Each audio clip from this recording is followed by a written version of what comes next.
A racist bailiff puts his hand on a young black man's chest to block him from entering the courtroom. He has no idea the man he just touched is the most powerful person in the entire building. He has no idea that this single, arrogant gesture is the beginning of the end for the corrupt kingdom he protects. This is the story of how a single morning in a forgotten courtroom led to the complete and total destruction of a corrupt judge and his entire network. The courtroom of Judge Marcus Thorne is not a house of justice. It is a tomb.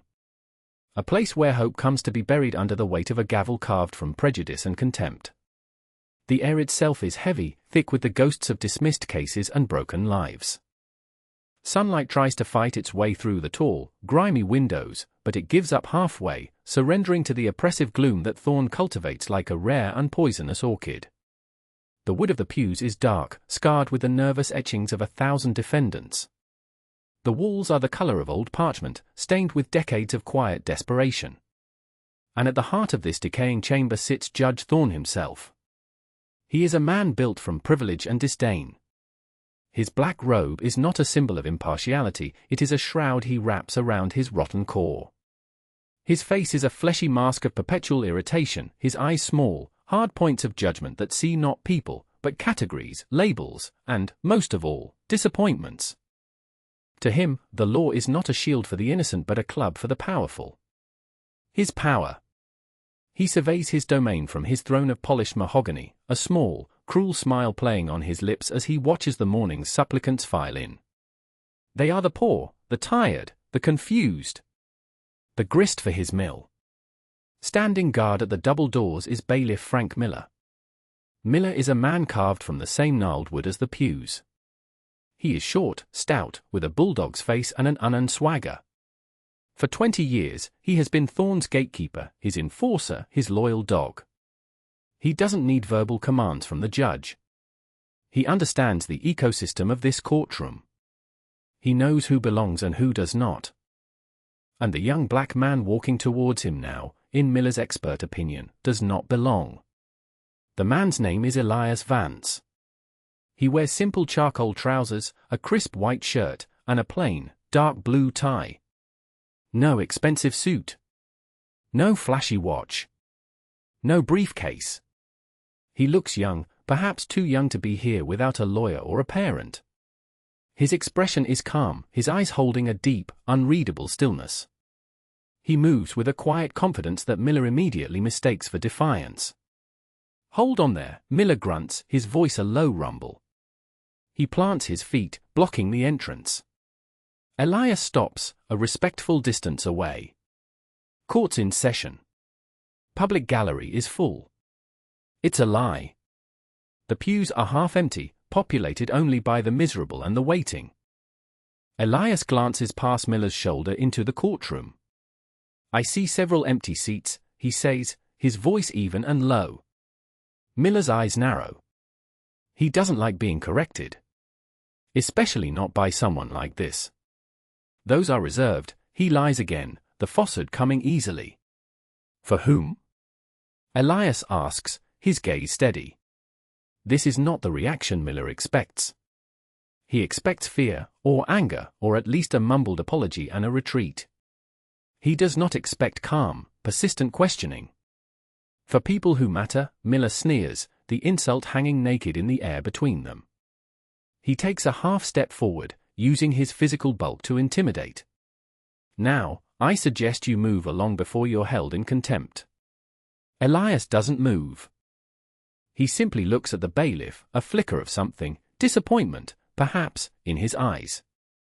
"I have a right to be here," he states, not as a plea, but as a fact. That's it. The line has been crossed. Miller's face flushes a blotchy red. He raises a thick, meaty hand and plants it firmly in the center of Elias's chest. "You have a right to do what I tell you to do," he hisses, shoving slightly. This is Judge Thorne's courtroom. His rules. From the bench, Judge Thorne watches the exchange with amusement. He sees Miller puffing out his chest. He sees the young man, unimpressed and unmoving. It is a minor distraction, a bit of morning sport before the real business of crushing souls begins. He gives a slight, almost invisible nod to Miller. Permission granted. Escalate. Elias feels the pressure of the hand on his sternum. He looks down at the hand, then back up at Miller's face. The calm in his eyes does not waver. I would advise you to remove your hand, he says, his voice dropping to a near whisper, yet carrying more weight than Miller's shout. Inside the courtroom, a new case is called. Docket number 734B, City of Westwood vs. Eleanor Gable. An elderly black woman, small and frail, rises unsteadily from one of the front pews. Mrs. Gable. She is the reason Elias is here. She clutches a worn handbag to her chest like a shield. Her face, a roadmap of 83 hard-lived years, is etched with terror. Beside her, a young, nervous woman in an ill-fitting suit stands up. This is Sarah Jenkins, the public defender assigned to Mrs. Gable's case less than 24 hours ago. She looks like she's about to be sick. Approach the bench, Thorne commands, his voice dripping with boredom. At the door, the confrontation reaches its peak. Miller shoves again, harder this time. Get out of here before I arrest you for assaulting an officer, he snarls, a classic Bullies inversion of the truth. Elias doesn't budge. He seems to absorb the force of the shove, rooted to the spot. He glances towards Mrs. Gable, a flicker of pain crossing his features for the first time. He cannot allow this to continue. He makes a decision. One last time, Elias says, his voice now cold as steel. Let me pass. Or what? Miller laughs, a harsh, ugly sound. You'll what? Go cry to your mama. The insult is juvenile, pathetic. But it is the last word Frank Miller will ever speak with authority in this building. Elias says nothing more to him. He simply reaches into his inside pocket, his movements economical and precise. But before he can produce whatever is in there, the scene at the bench captures everyone's attention. Judge Thorne leans forward, a predatory gleam in his eyes as he stares down at Mrs. Gable. Mrs. Gable, he begins, drawing out her name as if it tastes foul. You are here today because you have failed to vacate the property at 124 Willow Creek Lane, a property legally purchased by the Westwood Development Corporation. You are, to put it in simple terms, a woman like you might understand, a squatter. Sarah Jenkins, the public defender, swallows hard and steps forward.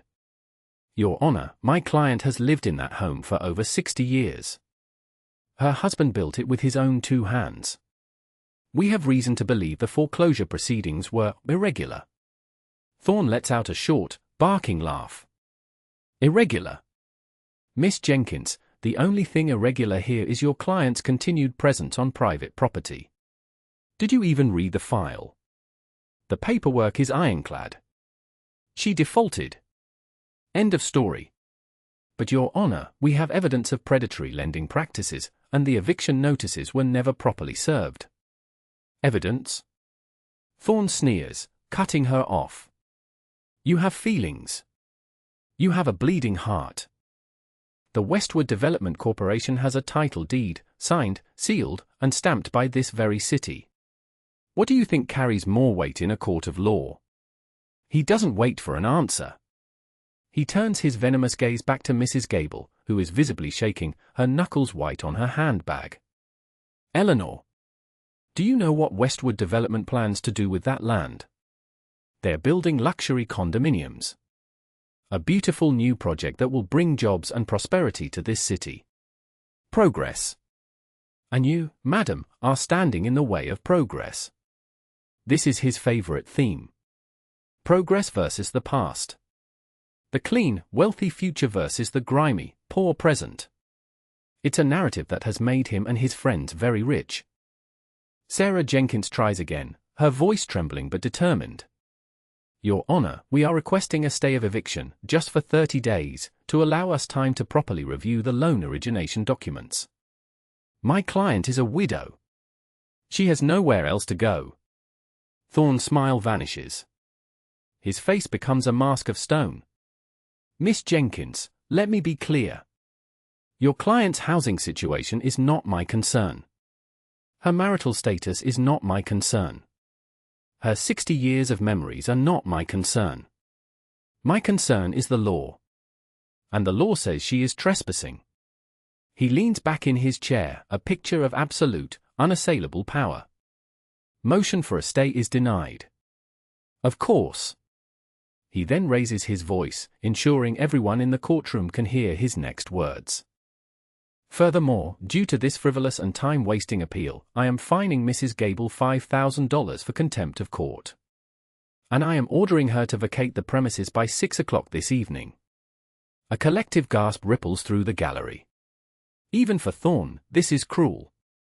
Mrs. Gable sways on her feet, a soft cry escaping her lips. Sarah Jenkins looks horrified. Your Honor, she can't possibly pay that. She lives on Social Security. Then perhaps she should have thought of that before wasting the court's valuable time, Thorne snaps. And if she is not out by 6 o'clock, Miss Jenkins, I will issue a warrant for her arrest. She can spend her golden years in a county jail cell. Perhaps that will teach people like her a lesson about respecting the law. People like her. The words hang in the air, thick and poisonous. Everyone knows what he means. Old. Poor. Black. This is the breaking point. This is the moment the world shifts on its axis. At the back of the courtroom, Elias Vance closes his eyes for a brief second. He has seen enough. He has heard enough. He opens them again, and the calm stillness is gone, replaced by a focused, righteous fire. He takes a step forward. Miller, emboldened by the judge's cruelty, shoves him again, hard. I told you to get out. This time, Elias doesn't even look at him. His eyes are locked on Judge Thorne. And then it happens. The dramatic interruption. The heavy, ornate double doors at the very back of the courtroom, the ones reserved for judges and esteemed visitors, swing open with a resounding boom that echoes through the silent chamber. Every head whips around. Judge Thorne half rises from his chair, his face a mask of fury at the interruption. What is the meaning of this? He bellows. Framed in the doorway are two imposing figures in dark suits, state marshals by their crisp uniforms and serious expressions. And between them stands a tall, silver-haired man in a perfectly tailored suit. He has an air of quiet, unimpeachable authority. His face is lined with wisdom and a bone-deep weariness, but his eyes are sharp and intelligent. It is Chief Justice Alastair Finch of the State Supreme Court. The air is sucked out of the room. Prosecutors, defenders, clerks, everyone stands, their faces a mixture of shock and awe. Bailiff Miller freezes, his hand still on Elias's chest, his jaw hanging open. Judge Thorne's face goes from red to a pasty, sickly white. The Chief Justice has not set foot in a municipal courtroom in over a decade. His presence here is the judicial equivalent of a meteor strike. Finch's piercing blue eyes scan the room, taking in every detail. He sees the terrified old woman at the bench.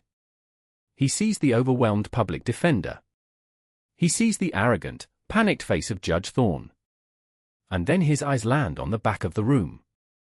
He sees Bailiff Miller with his hand on Elias Vance's chest. A flash of cold anger crosses Finch's face, so quick that most miss it. But Elias sees it. Miller, finally realizing who has entered, snatches his hand back from Elias's chest as if he's been burned. He begins to stammer an apology, a greeting, anything. But Finch isn't looking at him. His gaze is fixed on Elias. A silent conversation passes between the two men, an understanding forged in years of shared purpose. Finch gives a small, almost imperceptible nod. The signal. Then, Chief Justice Finch raises his voice. It is not a loud voice, but it cuts through the stunned silence like a surgeon's scalpel. He looks directly at the bench, at the trembling Judge Thorne. Judge Thorne, he says, his tone glacial. It appears you are having some trouble with your docket this morning. Then he turns his head slightly, his gaze finding Elias once more. And he delivers the words that shatter Marcus Thorne's world forever. Mr. Vance, if you would be so kind as to assist the court. Finch makes a small, elegant gesture with his hand. An invitation. He waves Elias forward. Past the bailiff. Past the gallery. past the prosecution and defense tables, all the way to the bench.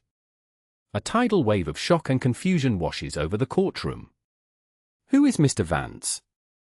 Bailiff Miller looks from the Chief Justice to the young man he was just manhandling, his mind unable to process what is happening. The blood drains from his face. He looks like he's seen a ghost. Elias Vance moves. He walks past Miller without a single glance, his path now clear. Every step he takes is deliberate, measured.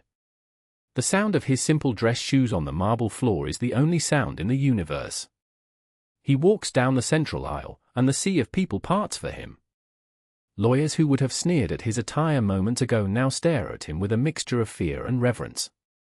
He passes Sarah Jenkins and Mrs. Gable, and he gives the old woman a small, reassuring smile that seems to physically lift the weight from her shoulders.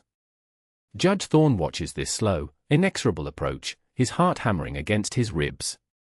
Vance. Mr. Vance. The name echoes in the dark, corrupt corners of his memory. His heard whispers, stories told in hushed tones at cocktail parties and exclusive golf clubs. Stories of a ghost, a legend from the Department of Justice's Office of Professional Responsibility. A man they called the janitor. A brilliant legal mind who moved in the shadows, sent by the highest authorities to clean up the messes that corrupt judges left behind. A man who was said to be untouchable, unbribable, and unstoppable. But they were just stories. Weren't they? Boogeyman tales to scare crooked officials. They said he was an older man, a veteran of the department. Not this kid. It can't be. But as Elias reaches the front of the courtroom and turns to face him, Thorne sees the truth in his eyes. The calm, quiet observer is gone. In his place stands a man radiating an intensity and an intelligence that is terrifying. The power dynamic in the room has not just shifted. It has been utterly and irrevocably reversed. The hunter has just realized he has been the prey all along. Elias doesn't go to the defense table. He walks to the prosecutor's lectern, displacing the city attorney who scrambles out of his way as if the wood were on fire. Elias places his hands on the lectern and looks up at Thorne. His voice, when he speaks, is the same calm, even tone from the hallway. But now, it holds the absolute authority of a death sentence. Good morning, Judge Thorne, he begins. My name is Elias Vance. I am a special investigator with the Department of Justice, assigned to the Judicial Integrity Task Force under the direct authority of Chief Justice Finch. He gestures with his head towards the back of the room. With all due respect to the court, these proceedings are now a federal matter.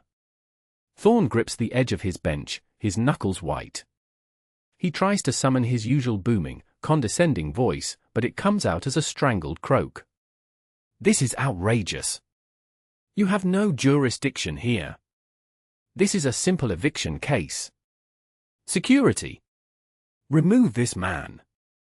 He looks desperately towards Frank Miller. But Miller is frozen in place, pale and sweating, being stared down by two state marshals who have moved to flank him. He is no longer a guard.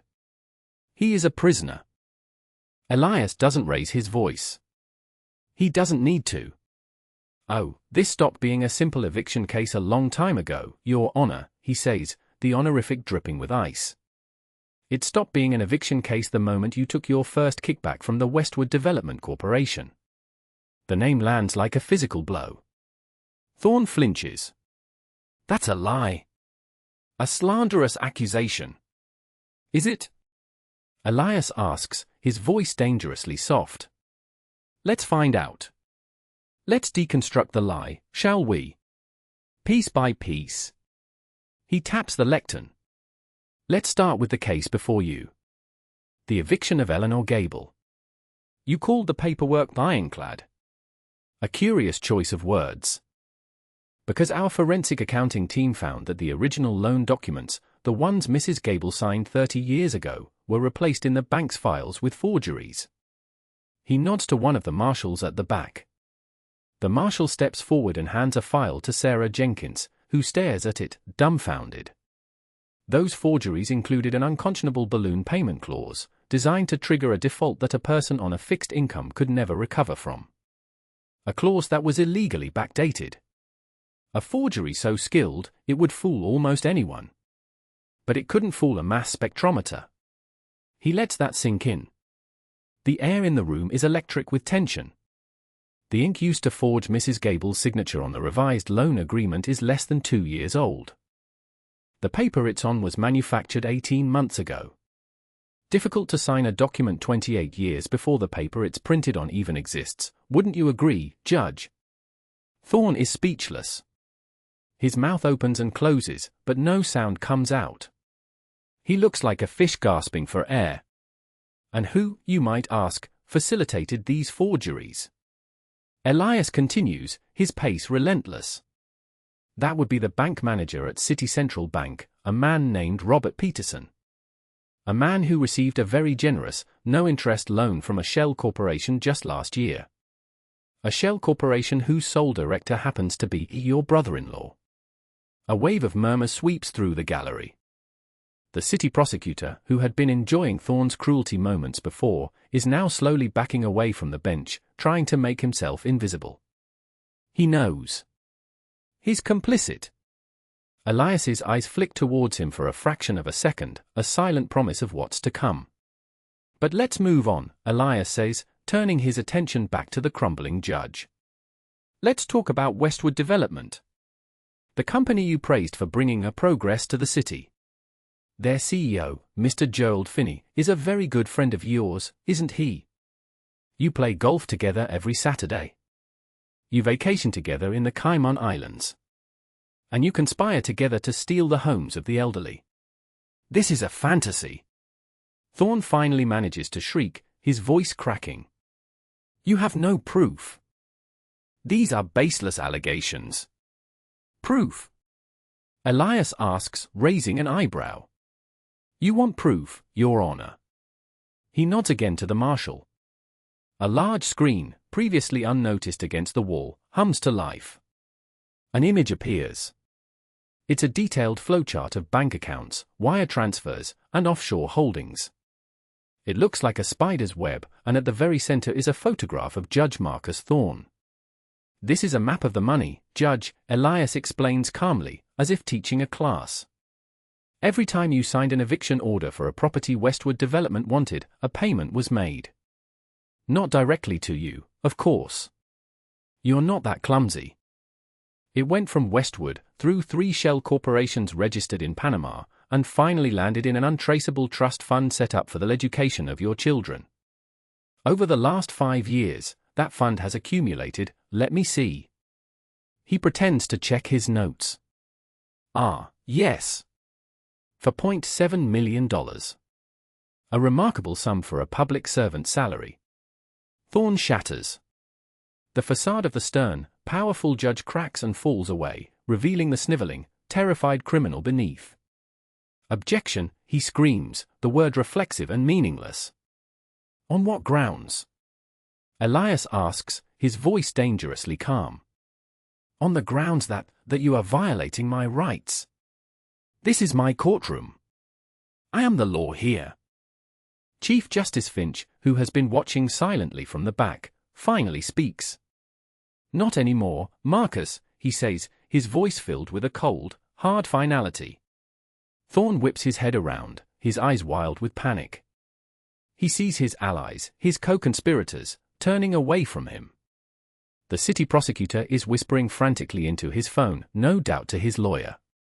The court clerk looks pale, already preparing to cooperate. Bailiff Miller is staring at the floor, the picture of defeat. He is alone. Completely and utterly alone. The transactional loyalty of the corrupt has evaporated at the first sign of real power. But this is all just circumstantial, Thorne sputters, a last, desperate attempt to save himself. Financial records. Forgeries. You can't prove my intent. You can't prove what was in my heart. Elias Vance allows a small, grim smile to touch his lips for the first time. What was in your heart, Judge? He repeats softly. I think we can prove that as well. This is it. The final nail. I believe you made a phone call to Gerald Finney 2 nights ago, from your personal cell phone. You probably thought it was a secure line. You were mistaken. He nods to the marshal one last time. Play the recording.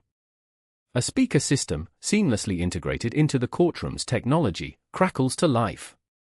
And then, the voice of Judge Marcus Thorne fills the room. It is a voice stripped of its judicial pretension, a voice thick with arrogance and casual cruelty. Jerry. Yeah, it's me. Listen, about the old dame on Willow Creek. Gable. Yeah, her. Don't you worry about a thing. Her joke of a public defender filed some last-minute motion. I'll squash it like a bug. She'll be out on the street by dinner time tomorrow. A pause. Then, Thorne's recorded voice laughs, a sound so ugly it makes people in the gallery flinch. What's she gonna do? She's got nothing. People like that, they're just obstacles. We're doing the city a favor, cleaning out the neighborhood. By the time we're done, property values will be through the roof. Just make sure that next payment clears on time. My son's tuition at Yale isn't cheap, you know. The recording ends. Silence. A profound, damning silence hangs in the air. The disembodied voice of his own corruption, his own racism, his own greed, echoes in the tomb he created. Thorne's face is slack, his skin the color of ash. He looks at Mrs. Gable, and for the first time, he truly sees her. He sees the human being he tried to destroy. And in her eyes, he does not see hatred. He sees only a deep, profound pity. And that is the blow that finally breaks him. Chief Justice Finch gives the signal. The two state marshals who entered with him begin their slow, deliberate walk towards the bench. Marcus Thorne, Finch's voice booms, now filled with the righteous anger he had kept in check. By the authority vested in me by the state judiciary, you are hereby removed from the bench, effective immediately. Furthermore, you are under arrest for multiple counts of wire fraud, conspiracy, money laundering, and obstruction of justice. The marshals arrive at the side of the bench. One of them, a tall, stern-faced woman, looks up at Thorne. Judge, she says, her voice respectful but firm. Please step down and remove your robe. Thorne doesn't move. He clutches the lapels of his black robe as if it is the only thing holding him together. No, he whispers. No. You can't do this. This is my robe. This is my courtroom. The marshal's face hardens. Sir, do not make this more difficult than it needs to be. No, he screams, his voice a raw, animal sound of pure terror. The marshals share a look. They ascend the steps to the bench. One marshal takes him by the left arm, the other by the right. They physically pull the sobbing, resisting man from his chair. In front of everyone, the lawyers he terrorized, the defendants he crushed, the public he betrayed, they begin to strip him of his power. They unsnap the buttons at his neck. They pull the heavy black fabric from his shoulders. The robe, his symbol of authority and terror, falls to the floor in a heap, like a dead thing. Underneath, he is just a man. A paunchy, sweating, terrified man in an expensive but rumpled suit. One marshal produces a pair of handcuffs. The sharp, metallic click as they lock around Thorne's wrists is the loudest sound anyone has ever heard. Public humiliation. Swift. Brutal.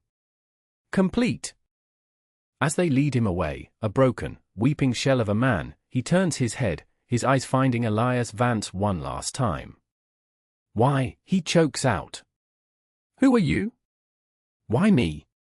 Elias looks at him, his expression unpitying, his gaze as clear and hard as a diamond. He delivers the final word. The epitaph for Thorne's career and his freedom. You asked me that because you still don't get it, Elias says, his voice carrying to every corner of the silent room. You never saw Mrs. Gable. You never saw the people whose lives you ruined. You just saw obstacles. And today, you didn't see me.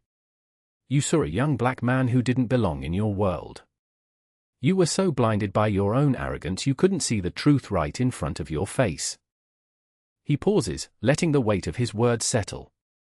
I am the man you didn't see. And that is why you are finished. The marshals lead Thorne away, his pathetic sobs echoing down the hall until they fade into nothing. The fallout is not just a storm. It is a cleansing fire. The karmic epilogue is swift and merciless. Marcus Thorne, stripped of his title and his dignity, refuses to cooperate, believing his wealth and connections can still save him. He is wrong. Elias Vance's case is, as Thorne himself might have said, ironclad. At trial, Thorne is convicted on all 17 counts. The judge who presides over his case, a woman Thorne once dismissed as an affirmative action hire, shows him none of the mercy he denied others. She sentences him to 30 years in a federal maximum security prison. No parole. His assets are seized. His pension is revoked. His family, embarrassed and ruined, leaves him. He dies in prison 15 years later, forgotten and alone, a cautionary tale whispered by new lawyers. Gerald Finney of Westwood Development is arrested the same day as Thorne. His company collapses overnight, its stock worthless. He tries to flee the country but is apprehended by federal agents at a private airfield. He pleads guilty to avoid a longer sentence and testifies against his entire network of corrupt officials. He receives a 12-year sentence and is ordered to pay hundreds of millions of dollars in restitution to his victims. The city prosecutor, who tried to cut a deal, finds no sympathy. Elias's team uncovers years of his complicity, of cases thrown and evidence buried to serve Thorne's agenda. He is disbarred, disgraced, and sentenced to 5 years for obstruction of justice. He ends up working in a fast food restaurant, recognized occasionally by lawyers he once prosecuted. Bailiff Frank Miller, the man who started it all with a simple, arrogant touch, is fired immediately. He is charged with perjury for lying to federal investigators and assault for his actions against Elias. He is convicted and serves 18 months in a low-security facility. He loses his home, his pension, and the respect of his family. He learns the hard way what it means to be on the other side of the law. But for every villain's fall, there is a hero's rise. Mrs. Eleanor Gable becomes a local celebrity, a symbol of resilience. The deed to her home, which her husband did indeed build with his own hands, is returned to her, the fraudulent debt wiped clean. Westwood Development's restitution fund pays her a substantial 7-figure settlement for her pain and suffering. She uses the money to set up a foundation in her late husband's name, providing legal aid to elderly homeowners facing foreclosure. She lives out her days in her beloved home, surrounded by her grandchildren, a pillar of her revitalized community. Sarah Jenkins, the overwhelmed public defender, is hailed as a hero. Chief Justice Finch personally offers her a position on the new Judicial Integrity Task Force, working directly alongside Elias Vance. She accepts without hesitation. Freed from the constraints of an underfunded system, her brilliant legal mind flourishes. She becomes one of the state's most respected prosecutors, a fierce advocate for the powerless. The systemic change is the most profound victory of all. The investigation into Marcus Thorne uncovers a web of corruption that reaches the highest levels of city government. 3 other judges are implicated and removed. Dozens of city officials are indicted. Over 200 of Thorne's past convictions are reviewed and overturned, freeing innocent people and exposing a decade of injustice. The scandal forces a complete overhaul of the state's Judicial Oversight Committee, with new laws ensuring transparency and accountability. Elias Vance's work has not just removed a tumor, it has treated the cancer that allowed it to grow. 1 year later, the courtroom of the late Marcus Thorne is a different place. It is unrecognizable. The grime has been scrubbed from the windows, and bright, clear sunlight now floods the room. The dark, heavy wood has been refinished, and it seems to gleam with a newfound warmth. The air is no longer thick with fear, but light with the quiet hum of actual justice at work. On the bench sits a new judge, a compassionate and thoughtful woman with a reputation for fairness. Arguing a case before her is Sarah Jenkins. She is no longer the nervous, uncertain woman in an ill-fitting suit. She is poised, confident, her arguments sharp and compelling. She commands the respect of the court, not through fear, but through competence and integrity. Watching from the back, leaning against the rear wall, is Elias Vance. He wears the same simple, understated clothes. He is still the man you might not notice. A new bailiff, a young, professional woman who treats everyone with courtesy, nods to him respectfully as she passes. Elias watches Sarah win her case, a small, proud smile on his face. He has been her mentor, her guide, and now she is ready to carry the torch herself. His work in this city is done. He turns to leave, to move on to the next dark corner of the system that needs light. He is the janitor. The ghost. The quiet force that balances the scales. Arrogance is a fortress with no windows. Those who live inside it believe they are invincible, protected by the high walls of their own self-importance. They cannot see the world outside. They cannot see the quiet, patient forces gathering against them. They cannot see the person standing right in front of them who has come to tear their fortress down, stone by stone. Judge Thorne believed he was a king in his castle. But in the end, he was just a man, blinded by his own reflection, who made the fatal mistake of underestimating the quiet stranger at his gate. And for that mistake, he lost everything.